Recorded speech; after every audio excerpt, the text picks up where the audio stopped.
नमस्कार, बहुत स्वागत है आपका। आप देख रहे हैं आपकी आवाज और आपके साथ मैं हूं आसिफ शेख। रेवड़ी कल्चर पर देश भर में सियासी संग्राम छिड़ा हुआ है। पिछले दिनों पीएम मोदी ने देश में मुफ्तखोरी वाली सियासत पर जोरदार वार किया और उसी के बाद से देश में इस पर बहस छिड़ गई।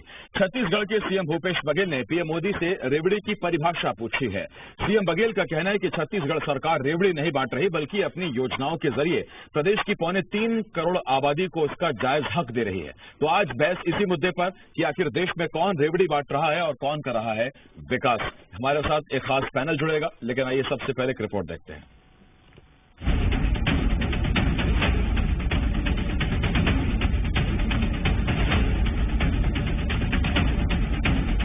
ये रेवड़ी कल्चर देश के विकास के लिए बहुत घातक है। देश में इन दिनों सियासी रेवड़ी पर लार छिड़ी है। रेवड़ी कल्चर के बहाने सियासी दल एक दूसरे को निशाने पर ले रहे हैं। जनता को सस्ती या मुफ्त सुविधाओं पर बहस जारी है। मामला कोर्ट भी पहुंच चुका है और अब इसी रेवड़ी कल्चर को लेकर छत्तीसगढ़ के सीएम भूपेश बघेल ने पीएम मोदी और बीजेपी को निशाने पर लिया है। सीएम बघेल ने पीएम मोदी से रेवड़ी की परिभाषा पूछकर निशाना साधा है। और रेवड़ी तो वो है कि आप ये रेवड़ी बांटने की बात कर रहे हैं, वो तो रेवड़ी दिखा के आपसे वोट ले लिए। मित्रों, विदेश से काला धन लाऊंगा, सबके खाते में 15-15 लाख रुपए जमा करूंगा, 2 करोड़ लोगों को हर साल नौकरी दूंगा। ये रेवड़ी दिखा के वोट ले लिए। सीएम बघेल का कहना है कि उनकी सरकार छत्तीसगढ़ की जनता को उनका हक दे रही है, न कि उन्हें रेवड़ी बांट रही है। उधर सीएम बघेल के सवाल और पीएम पर निशाना साधे जाने पर बीजेपी ने कांग्रेस सरकार को आड़े हाथों लिया। मुख्यमंत्री जी झूठ बोल रहे हैं। किसानों का कोविड कालखंड के अंदर में लगभग 503 करोड़ रुपए पड़ा था, जो मजदूरों का हक था, और उनको जो श्रम बोर्ड के अंदर में जो पैसा आता है वो मजदूरों को पैसा नहीं दिया उन्होंने। लेकिन 1 रुपया मजदूरों को नहीं दिया। 18 लाख मजदूर पंजीकृत थे, कोविड कालखंड में उनको जरूरत थी और वो पैसा नहीं दिया। वो रेवड़ी नहीं है। अब सवाल ये है, जिस रेवड़ी पर देश भर में बहस हो रही है, जनता को लुभाने में उसका इस्तेमाल कौन कर रहा है? सवाल ये है, मुफ्त की सुविधाएं रेवड़ी हैं या जनता का हक? और सवाल ये, क्या देश की मौजूदा सियासत में यही रेवड़ी जीत की गारंटी बन गई? रायगढ़ से श्रीपाल यादव के साथ रजनी ठाकुर, सी मीडिया, रायपुर। 3 खास मेहमान हमारे साथ जुड़ रहे हैं। हमारे साथ नितिन भंसाली जी कांग्रेस की तरफ से, बीजेपी की तरफ से अनुराग अग्रवाल जी और वरिष्ठ पत्रकार रवि भोई सर हमें ज्वाइन कर रहे हैं। मैं आप सभी का बहुत स्वागत करता हूं। रवि सर, अनुराग जी, नितिन जी, आप सभी का बहुत बहुत स्वागत है। पहला सवाल अनुराग जी आपसे। अनुराग जी, मुख्यमंत्री बघेल पूछ रहे हैं कि ये जिस रेवड़ी कल्चर का बार बार जिक्र और फिक्र हो रही है, ये इसकी परिभाषा क्या है? क्या है रेवड़ी? देखिए, माननीय नरेंद्र मोदी जी कहते हैं कि मैं 4 साल राष्ट्रनीति करता हूं और एक साल राजनीति करता हूं।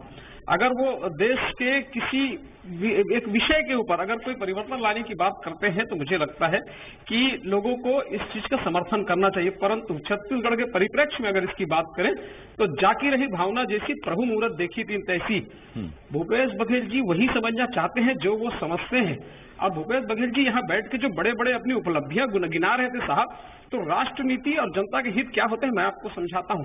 भारतीय जनता पार्टी के कार्यकाल में जब पहली बार आया तो इस प्रदेश में भूख से मौतें होती थी। 1 रुपए किलो चावल में लाकर सम्मान से अगर छत्तीसगढ़ वासियों को जीने का हक दिया तो भारतीय जनता पार्टी की कार्यकाल में 1 रुपए किलो चावल ने दिया। और उस चावल से न केवल आदमी को भूख से लड़ने की शक्ति मिली, अपितु प्रदेश की अर्थव्यवस्था में भी बड़ा सुधार हुआ।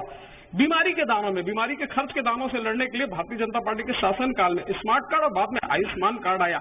आप वो समय याद करिए साहब, जब पूरा विश्व कोरोना जैसी महामारी से लड़ रहा था। पूरा विश्व अचंभित था कि कैसे 150 करोड़ लोगों को 2 वैक्सीन लग गया। पूरे विश्व उस चीज को जब सीख रहा था, माननीय भूपेश बघेल जी को ये सीखना चाहिए था, लेकिन वो तो वही सीखेंगे जो वो चाहते हैं।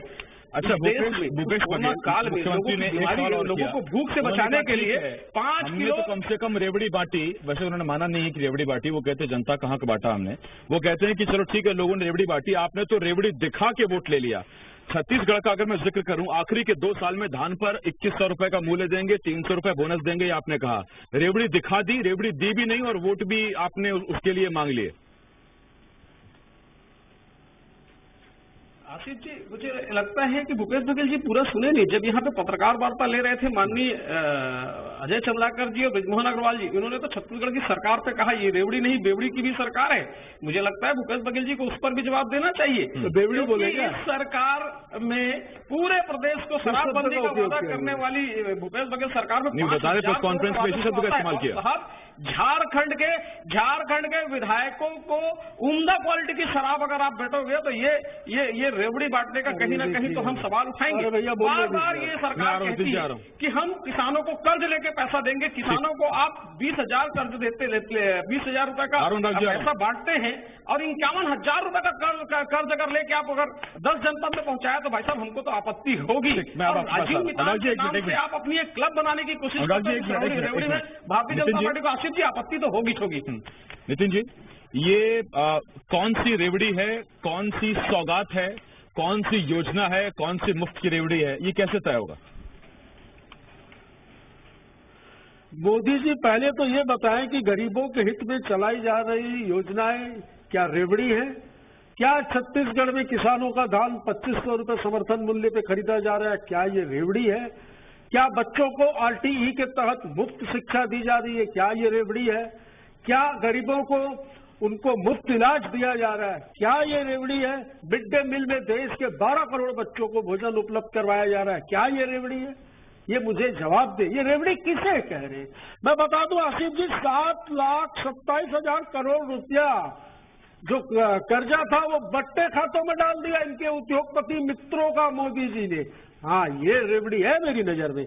ये मुझे बताएं, ये रुपया और डॉलर बराबर करने आए थे इन्होंने, अडानी और बिल गेट्स को बराबर कर दिया। देखिए आसिफ जी, असंतुलित विकास हो रहा है देश में।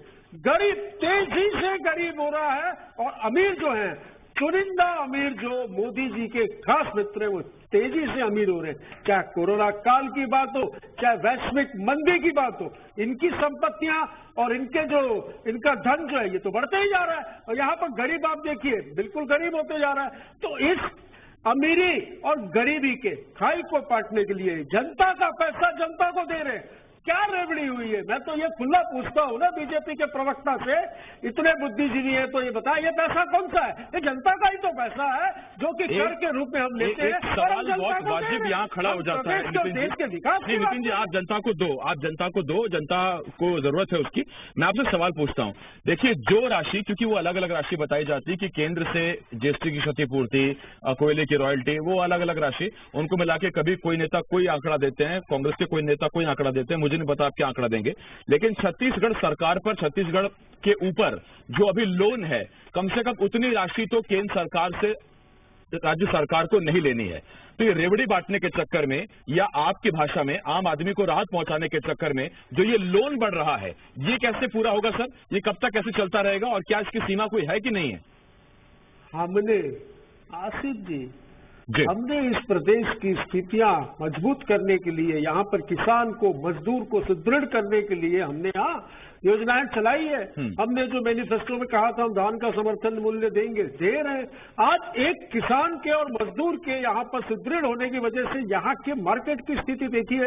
आज ये स्टोरी मैंने रीड की पूरी, उसमें ये क्लियर लिखा है कि कपड़े, बर्तन और सोने चांदी वालों का इस बार छत्तीसगढ़ में बंपर व्यवसाय होना है। 26 लाख किसान रजिस्टर्ड है, 26 लाख किसान धान बेचेंगे। ये धान का पैसा जो उनको मिलेगा, ये पैसा फ्लो होकर मार्केट में आएगा। ये आप देखिए ऑटोमोबाइल सेक्टर में देखिए रिकॉर्ड तोड़ ट्रैक्टर की बिक्री हुई। यहाँ पर विकास हो रहा है। यहाँ का गरीब जो है, मैंने कहा ना संतुलित, जैसे कि देश में मोदी जी का जो एक विचार है कि अपने लोगों का कैसे कर्जा माफ करना, वो क्या क्या लोग जो यहाँ से भाग के बैठे हैं, कोई नीरव मोदी या कोई है, उनको इनकी ईडी, इनकी आईबी, इनकी सीबीआई नहीं खोज पाई, सुष्मिता सेन ने जाके खोज लिया और फोटो वायरल हो गए। तो ये होती है रेवड़ी जो ये बांट रहे हैं। हम तो लोगों को जनता का पैसा जनता को देते हैं। अभी आपने बात की कर्जे की, तो हाँ जी कर्जा लिया है आसिफ जी, कर्जा लिया है पूंजीपति मित्रों के लिए नहीं, उद्योगपति के लिए नहीं, इस प्रदेश के किसान के लिए, मजदूर के लिए, विकास के लिए लिया है। और जो कि दिख रहा है और छत्तीसगढ़ मॉडल की चर्चा इसी विकास की वजह से पूरे देश में हो रही है। मैं आ रहा हूं आपके पास नितिन जी, अभी इसी छत्तीसगढ़ मॉडल पर भी बात कर लेंगे। रवि सर आपके पास आ रहा हूं। रवि सर, सबसे पहले तो मेरे मन में जो बात आती है वो ये कि अगर आजादी के 75 साल बाद भी आम आदमी अपना 500 रुपए का या 1000 रुपए का बिजली का बिल नहीं भर पाए अपनी हिम्मत पे, अपनी ताकत पे, तो लानत है ऐसी सियासत पे। अगर आम आदमी अपने दम पर अपने बच्चे का इलाज ना करा पाए तो फिर लानत है हमारी सरकारों पे। और मैं एक सवाल आपसे और पूछता हूं कि 75 सालों में हमको क्या इतना मजबूर बना दिया गया कि हमकी सरकारों की हमको हेल्प चाहिए, उनकी मदद के बिना जी नहीं पाएंगे इस देश में? ऐसी स्थिति हो गई है क्या? देखिए आसिफ जी, सबसे बड़ी चीज तो ये है कि सरकार का काम क्या है। सरकार का काम सोशल सेक्टर पे आम लोगों को मदद करना है और उसकी जिम्मेदारी है। आज जो सोशल सेक्टर में काम करना चाहिए सरकार को, वो सरकारें काम नहीं कर रही हैं। केंद्र की हो, राज्य की, हम किसी की बात नहीं करते। आज हेल्थ के लिए आम आदमी को भटकना पड़ रहा है। 75 साल भी स्वास्थ्य की सुविधाएं नहीं है और कोरोना काल में लोग की क्या स्थिति रही है देखने को लोगों को मिला। दूसरा, एजुकेशन सिस्टम जो होना चाहिए वो नहीं है। रेवड़ी, हम सबसे बड़ी बात, विवाद की बात यह है कि चुनाव के पहले कोई भी पार्टी आती है और घोषणा कर जाती है, तो ये बात नहीं होनी चाहिए, ये बंद होनी चाहिए। इसमें पहल हो रही है, चर्चा हो रही है, ये अच्छी बात है कि कम से कम राजनेताओं में, राजनीतिक दलों में सोच तो डेवलप हुई है कि हम इसमें इसको रेवड़ी मने या लोगों को प्रोत्साहित करने की बात करें। कोई आता है पेट्रोल फ्री देने की बात करता है, कोई कहता है बेरोजगारी भत्ता देंगे, कोई कहता है कि कुछ और दे देंगे। तो ये जनता का पैसा है और जनता टैक्स के रूप में देती, चाहे इनकम टैक्स के रूप में दो, जीएसटी के रूप में दो, तो इसका विकास में होना चाहिए। और जहां तक सवाल है कि हम सरकार पे क्यों निर्भर रहे, सरकार का काम है लोगों को रोजगार दे। रोजगार होगा तो इसकी जरूरत नहीं पड़ेगी। आपको याद होगा जब इंदिरा गांधी प्रधानमंत्री थी तो उन्होंने काम के बदले अनाज योजना शुरू की थी। काम दो, रोजगार दो। रोजगार यदि सरकारें देती, चाहे राज्य हो, केंद्र हो, तो फिर इस सारी चीजों की दिक्कत नहीं होगी। लोगों को रोजगार होगा तो सरकार की तरफ मुंह देखने। हम क्या कर रहे हैं? हम कोई भी काम करते हैं फ्री में बांटने के काम करते हैं, तो हमारे यहाँ जो लेबर फोर्स हो रहा है उसका डिग्रेड हो रहा है। हमारी लेबर फोर्स बहुत अच्छी होती थी, लेकिन इन सब कारणों से वो लेबर फोर्स नहीं है, काम करने की कैपेसिटी खत्म हो रही है। इस पर भी सरकार को ये बहुत बड़ा एंगल है। और ये जो चर्चा होती है जरूर आता है कि मुफ्त चीजें दे दे के कहीं नकारा ना बना दिया जाए उस स्किल्ड भारतीय शक्ति को, जिसके लिए पूरा भारत दुनिया में जाना जाता है युवा देश के तौर पे। अनुराग जी, आपसे एक सवाल है मेरा। अनुराग जी, कई मंचों से मैंने आम आदमी पार्टी के नेता और दिल्ली के मुख्यमंत्री अरविंद केजरीवाल को सुना। वो कहते हैं कि जैसी अर्थव्यवस्था दिल्ली की पहले चली आ रही थी बिल्कुल वैसे ही चल रही है। फर्क इतना, हम पानी फ्री दे रहे हैं, हम बिजली फ्री दे रहे हैं, उसके बावजूद भी सरकार ठीक से चला रहे हैं। तो फिर मेरा सवाल यह है कि इतने महंगे दामों पर फिर देश के बाकी लोग क्यों बिजली खरीदते हैं या क्यों उन्हें पानी के लिए पैसे देना पड़ता है? अगर एक राज्य ये एग्जाम्पल सेट कर रहा है, वो कहते हैं कि हम करते हैं, पहले भी सरकारें आई लेकिन उन्होंने नहीं ध्यान दिया, हम जनता का पैसा जनता को ही वापस लौटा रहे हैं और सरकार भी चल रही है, तो ये मैनेजमेंट बाकी क्यों नहीं हो पा रहा है कहीं? मतलब आप मानते हैं कि दिल्ली में वैसी सरकार चल रही है जैसे माननीय केजरीवाल जी कह रहे हैं? उनकी तो मैंने यही सुना है, बाकी मुझे नहीं पता कि वो कैसी सरकार चला रहे हैं। मैं वही कह रहा हूँ आसिफ जी, आपने सुना है, ये भी जनता सुनती है। देखिए, अभी हमारे पत्रकार महोदय रवि जी ने कहा कि सरकार को लोगों को अपने पैर पे खड़ा होने का मौका देना चाहिए। आत्मनिर्भर भारत की संकल्पना माननीय नरेंद्र मोदी जी ने लोगों के सामने रखी और आज INS विक्रांत एक चलता फिरता बाहुबली पूरे समुद्र में चल रहा है। यह भारत की आत्मनिर्भर भारत और मेड इन इंडिया की संकल्पना है। कौशल विकास एक ऐसी योजना थी जिससे गांव तक के युवाओं को रोजगार से जोड़कर उन्हें प्रशिक्षित करके उन्हें रोजगार देने की बात थी। मुद्रा योजना व्यक्ति को रोजगार लेने वाला नहीं, रोजगार देने वाला बनाने की योजना थी। और इस सारी योजना का छत्तीसगढ़ में क्या हक है ये लोग जानते हैं। लोगों को आपसे कितने लोगों को रोजगार दिया? जवाब दीजिए ना। रोजगार पे आ रहे हैं। क्या हुआ डिजिटल इंडिया? क्या हुआ आपका स्टैंड अप इंडिया? क्या हुआ आपका? अनुराग जी बोले कांग्रेस के प्रवक्ताओं के नितिन जी, अनुराग जी एक बात बताइए, आपने कहा कौशल विकास, ये विकास, वो विकास, मैं पूछ रहा हूँ ये CMI में 8.3 क्यों है बेरोजगारी की दर देश में? हाँ, ये बोलेंगे वो रिपोर्ट ही गलत है ना, नहीं मानेंगे। इनका अच्छा बोलता तो सही कि सीएमआई की रिपोर्ट की अगर बात करें तो एक प्राइवेट संस्था जो कुछ एक लोग रेंडर सर्वे करती है, जिन्होंने ये बताया कि छत्तीसगढ़ में मात्र 0.4% बेरोजगारी है, जबकि यही छत्तीसगढ़ में अरे तो यही रिपोर्ट कहती है कि कुछ बीजेपी शासित राज्यों की अरे तो 40 लाख बेरोजगार आप छोड़ देते हैं हमारे पास। उस संस्था की विश्वसनीयता आज मैंने एक स्टेटमेंट देखा आसिफ जी, आज मैंने एक स्टेटमेंट सॉरी बयान देखा कि 14 लाख लोग बेरोजगार हैं। मैं बता दूं 2018 में 40 लाख थे। खुद मान रहे एक मिनट नितिन जी, इनका बयान खुद साबित कर रहा है कि अच्छा अनुराग जी एक मिनट रुकिए, अनुराग जी रुकिए नहीं नितिन जी सवाल उठा जरा, मैं एक सवाल उनसे पूछूं। नितिन जी, देश में आजादी के बाद ज्यादातर सरकारें किसकी रही हैं, और अगर आज भी हमको 1 रुपए किलो चावल देना पड़े है ना, 1 रुपए में नमक देना पड़े, 1 रुपए में दाल देनी पड़े, हाँ नितिन जी बताइए फिर कौन जिम्मेदार है इसके लिए? हमारे राज्य का हित का पैसा कब देंगे? हमारे राज्य का जो पैसा निकलता है। अनुराग जी सवाल पूछने दो, सरकार क्यों व्यवहार करेगी? एक मिनट अनुराग जी रुकिए, रेवड़ी बांट रहे हैं, रेवड़ी हो नहीं पाएगा। अनुराग जी एक मिनट। नितिन जी, देश में आजादी के बाद ज्यादातर सरकारें किसकी रही हैं, और उसके बाद भी अगर 1 रुपए में दाल चावल बांटने पड़े हमको, और लंबी भीड़ लगी रहे सरकारी दुकान के सामने कि हाँ 5 रुपए देंगे तो 5 किलो चावल मिलेगा, शाम को खाना बनेगा, तो फिर इसके लिए कौन जिम्मेदार है? फिर भी हंगर की वो हम रिपोर्ट देखें तो इस देश में मोदी की सरकार बनने के बाद भाई साहब भूखमरी बढ़ी है। ये मैं नहीं बोल रहा हूँ, हंगर इंडेक्स की रिपोर्ट बोल रही है, उठाकर देख लीजिए कि कांग्रेस के शासनकाल की क्या स्थिति थी और आज क्या है। आज महंगाई किस जगह पर खड़ी है, ये अनुराग अग्रवाल जी बैठे हैं, बता दें घर का बजट 2014 में क्या था, गरीबों को हटा के चल रही है। अरे आज क्या है, भाई जनता का पैसा रवि सर, हर हाथ को काम मिले। रवि सर क्या मिले, जो मैंने दूसरा सवाल पूछा था आपसे, लोगों को काम मिले। रवि सर जो नितिन जी कह रहे हैं कि महंगाई इतनी बढ़ गई है, तो ऐसी महंगाई में अगर राज्य सरकारों या केंद्र सरकार की अगर ये सब्सिडी ना मिले तो आम आदमी जीवन काट पाएगा क्या?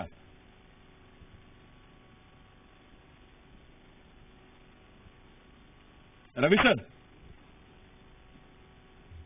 जी, रवि सर जैसे नितिन जी ने कहा कि महंगाई इतनी बढ़ गई है, तो मैं सवाल ये पूछ रहा हूं कि महंगाई इतनी बढ़ गई है तो क्या राज्य या केंद्र सरकारों की सब्सिडी, उनकी मदद के बिना आम आदमी जीवन काट पाएगा क्या? या ये चाहिए जिसे रेवड़ी कह रहे हैं, ये चाहिए योगी? देखिए रेवड़ी ऐसा मदद करें, विकास के काम करें और सरकार आने के बाद योजनाओं के माध्यम से जनता को लाभ पहुंचाएं। बात ये हो रही कि चुनाव से पहले जो घोषणाएं कर दी जाती हैं और उसकी बात हो रही है, वो उसको किस रूप में लिया जाए कि लोगों को वोट के लिए किस तरह से बरगलाया जा रहा है। देखिए यदि महंगाई है तो महंगाई का समाधान होना चाहिए, उस पर नियंत्रण करना चाहिए। ये राज्य और केंद्र दोनों सरकार की जिम्मेदारी है, और जिस तरह से बेतहाशा महंगाई बढ़ रही है उससे लोगों का जीना तो दुभर हो गया है, इस पर नियंत्रण करना सरकारों का काम है। ठीक, और देखिए हर चीज की ना कुछ स्टेजेस होती हैं। जैसे आपको याद होगा जब चुनाव हुए थे तो चुनाव से पहले कोई कहता 5 रुपए कम कर देंगे पेट्रोल पे, कोई कह रहा 10 रुपए कम कर देंगे, किसी ने कहा था कि 35 रुपए कर देंगे पेट्रोल अगर सरकार आ जाती है। फिर उसके बाद हुआ कि नहीं हुआ वो पता नहीं। बाकी रेवड़ियों का ऐलान होता है, बढ़ती है कि नहीं बढ़ती, लेकिन ओवरऑल पूरी रेवड़ी पे कॉन्सेप्ट ये था, और रेवड़ी पर आपत्ति है जो बुद्धिजीवी वर्ग है कि ये कॉन्सेप्ट नहीं होना चाहिए। पहली स्टेज क्या आज हम पार कर पाए हैं? पहली स्टेज मतलब ये कि कम से कम मूलभूत जरूरतें पूरी हो जाएं, और उसके बाद सरकारें इस बात पर चुनाव लड़ें या सियासी दल इस बात पर चुनाव लड़ें कि हम आईटी का हब बनाएंगे, हम ये करेंगे, हम वो करेंगे, आसमान में मेट्रो उड़ेगी, बुलेट चलेगी, इन पर बात होनी चाहिए। लेकिन 1 रुपए किलो आटा देंगे, 1 रुपए किलो गेहूं देंगे, अगर इस पर आज हम चल रहे हैं तो वो दूसरी स्टेज जो है उस पर हम कब जाएंगे आजादी के 75 साल बाद भी? इस पर जरा सोचेगा जरूर कि हम कहाँ खड़े हैं और हमको जाना कहाँ, और बात किस पर हो रही है, किस बात पर वोट मांगे जा रहे हैं। बहुत धन्यवाद है हमारे साथ जुड़ने के लिए अनुराग जी, नितिन जी, रवि सर, बहुत शुक्रिया। एक छोटे से ब्रेक के लिए मैं रुकना होगा। जी मध्य प्रदेश छत्तीसगढ़ पर खबरों का सिलसिला लगातार जारी है, आप बने रहिए हमारे साथ।